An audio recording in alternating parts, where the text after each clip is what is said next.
terceiro, seja bem-vindo a mais uma aulinha de história. Na aulinha de hoje vamos falar sobre a Primeira Guerra Mundial. E para a gente falar sobre isso, eu gostaria que vocês, talvez, até que sabe, reassistissem nosso videozinho sobre imperialismo, porque ele vai ser importantíssimo para a nossa aulinha de hoje, ok? Gente, eu não sei o que aconteceu, que a luz está diferente hoje, já peço desculpas, mas, infelizmente, eu não sei o que está acontecendo para ficar com essa luz estranha bem mirada em vocês. Pessoal, então, por que é importante a aulinha sobre os imperialismos antes de falarmos da Primeira Guerra Mundial? Por quê, pessoal? Basicamente, a Primeira Guerra Mundial é um conflito entre as potências imperialistas, entre as grandes potências mundiais, mas principalmente por causa do destaque desses imperialismos que já estavam em conflito. E por quê, gente? Um dos pontos que eu destaquei para vocês que define o imperialismo é a coisinha chamada nacionalismo.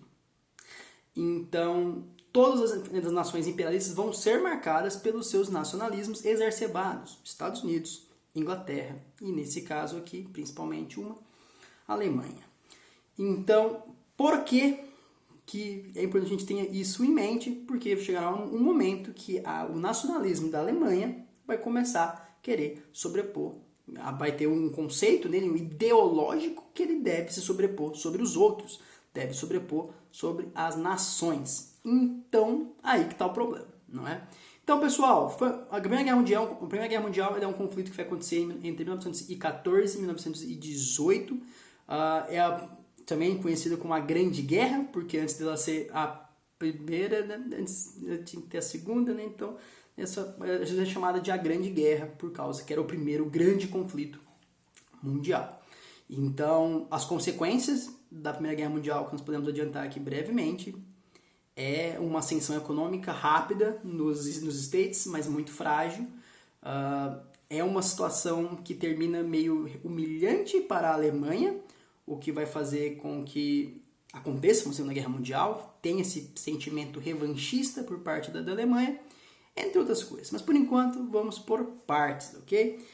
Pessoal, um outro destaque que eu gostaria de dar sobre a Primeira Guerra Mundial, um ponto que antecede ela, são os conflitos balcânicos, em que a Áustria vai estar na guerra, vai ter anexado um território lá nas províncias da Bósnia, eu vou ler porque é complicado, Herzegovina, é um nome muito, né, complicado, e onde ela vai ser povoada por eslavos, e isso vai levar a um ponto, né?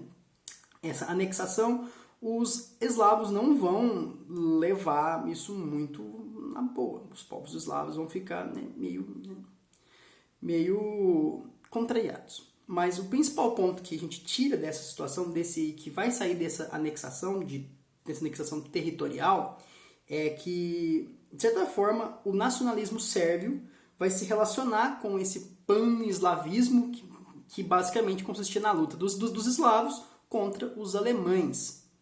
E os alemães vão ter um problema também relacionado aí ao nacionalismo deles. Então, e lembrando que não só os alemães, os húngaros, os austríacos, em quais esses povos eslavos estavam subordinados, muitas vezes.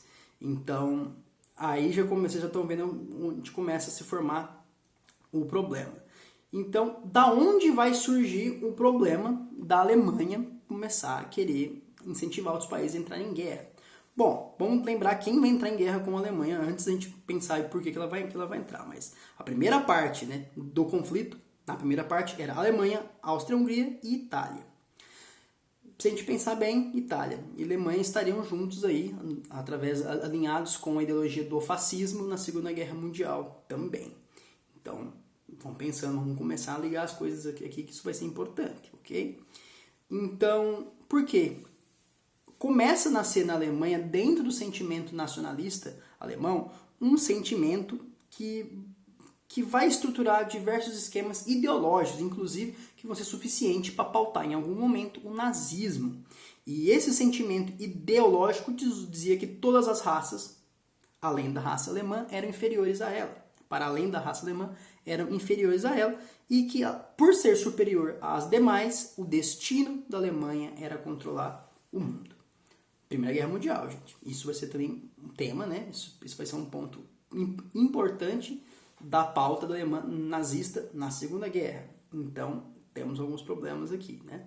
Então, com a entrada desse conflito que ameaçava criasse um governo alemão sobre outras nações, pensando que isso é uma medida expansionista, temos em média aí porque que esses imperialismos vão bater tão forte, que a gente estudou, vão bater tão forte nessa questão e serem tão importantes para a Primeira Guerra, porque assim como as outras nações, né, a Alemanha queria expandir o seu território. Lá nos imperialismos, as nações estavam buscando mercado consumidor, matéria-prima e tudo mais, para fundar, né, esses seus, como o próprio nome diz, né, essas nações imperialistas, para manter essas nações imperialistas, essa expansão territorial. Quando essas expansões territoriais vão começar a esbarrar uma na outra, vai acontecer o conflito da Primeira Guerra Mundial. E a Alemanha tinha a intenção de conquistar, nesse caso aí, começa a expandir o seu controle e tentar expandir na Europa Central.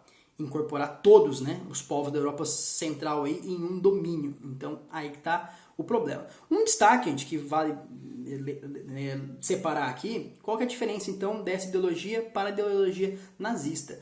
Um dos pontos da ideologia nazista muito fortes, que aqui não vai aparecer da mesma forma, é o antissemitismo, que eu expliquei lá na nossa aulinha sobre o Holocausto.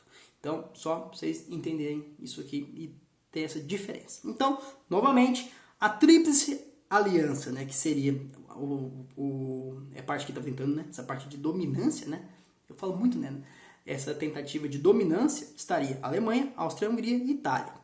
Contra ela estaria a Tríplice Entente, que seria a Inglaterra, França e Rússia. Ok? Em algum momento, quando fosse ter uma mudança aí desses países participantes e o conflito de fato se tornasse global, essa Tríplice Entente se transformaria na chamada base dos aliados, onde se contaria em algum momento com a Romênia, Sérvia, Japão, China, Estados Unidos, Itália, etc. Itália do Zinho. Sim, a Itália, em algum momento, lá em 1915, ela vai passar para o lado dos aliados, porque existem diversas promessas que são feitas a eles e começa a ruir aí para o lado das potências envolvidas na Tríplice Aliança.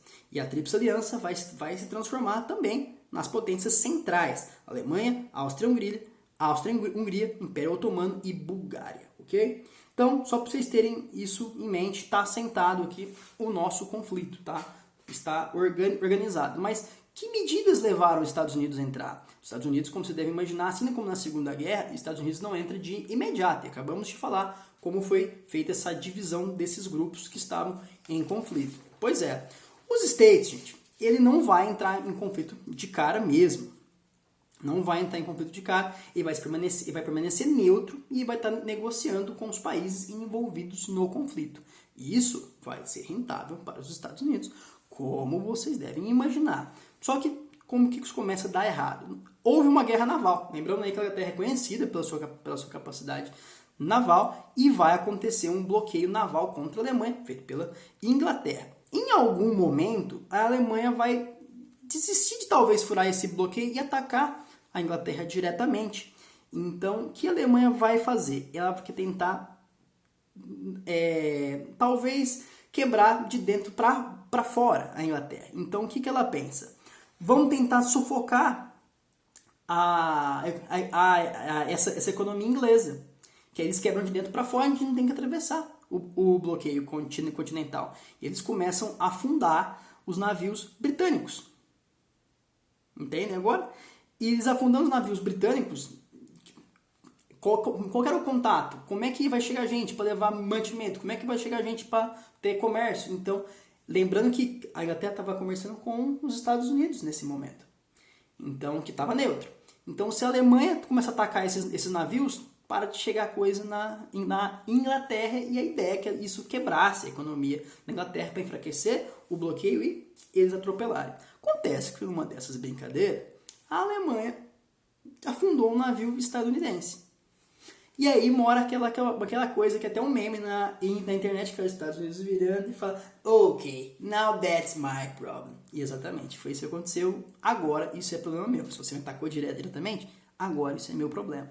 Então os States vai entrar no conflito. Então, só para a gente pontuar que essa entrada dos Estados Unidos, antes dessa entrada, ele estava neutro. Estava só negociando com quem dava, com quem estava em conflito, e falando assim, é isso aí, molecadinha, manda grana mesmo, é nóis, comercializa, guerreiro mesmo, tava tranquilo, na dele. Só que sempre de olho. O que ele estava sempre de olho também é que ele começa a ver que as potências centrais tinham chances de ganhar. Se as potências centrais têm chance de ganhar, os Estados Unidos estavam assim, ó, ok, está começando a parecer que isso é meu problema. Mas até então, ele estava nessa posição apenas de comercializar com os países que estavam em conflito. Até que aconteceu o afundamento do navio norte-americano, que era o chamado de Vigilante, e o Congresso dos Estados Unidos vai autorizar o presidente Wilson, que era Woodrow Thomas Wilson naquele momento, a entrar em guerra contra a Alemanha, declarar guerra diretamente à Alemanha. E aí, todo esse poder bélico dos Estados Unidos vai estar mobilizado na mão dos aliados contra, aí que não vai ser mais em nenhum momento a Tríplice Aliança e vai se transformar na chamada, já decoraram o nome? Isso mesmo, potências centrais. É isso, assim mesmo que são chamadas. Isso não tem sentido, desculpa, mas é exatamente isso. Então, com isso, as potências centrais vão começar a enfraquecer, porque os Estados Unidos entrar tardiamente na guerra tem duas vantagens. Os Estados Unidos estava descansado, tinha recurso, ele estava ganhando muito recurso, estava sendo muito próximo para ele esses conflitos, ele estava ganhando com esse conflito. Então, se ele entra descansado e com recurso, ele come a guerra. Então ele entra aí, principalmente com não só na parte bélica, mas na parte alimentícia aí, os States mudam o panorama da guerra, inverte a situação e derrota as potências centrais. Gente, vejam que eu falei diversas vezes da Alemanha no conflito, pontuando Alemanha, e muito pouco dos outros confliteiros, que estavam junto da Alemanha no mesmo barco. Isso não vai ser à toa, gente. Isso não vai ser à toa, porque a Alemanha vai ser responsabilizada. Ela não guerreou sozinha, ela não fez a guerra sozinha. Só que a Alemanha, todos os povos que participavam dessas potências centrais, ela vai ser responsabilizada pela guerra. Ela vai ser a principal responsabilizada pela guerra. Quero que vocês tenham em mente isso. Gente, vou dar uma pausinha aqui, já deu 2 minutinhos alguma coisinha, para não ficar tão grande, e vamos já para uma segunda parte. Então, terceiro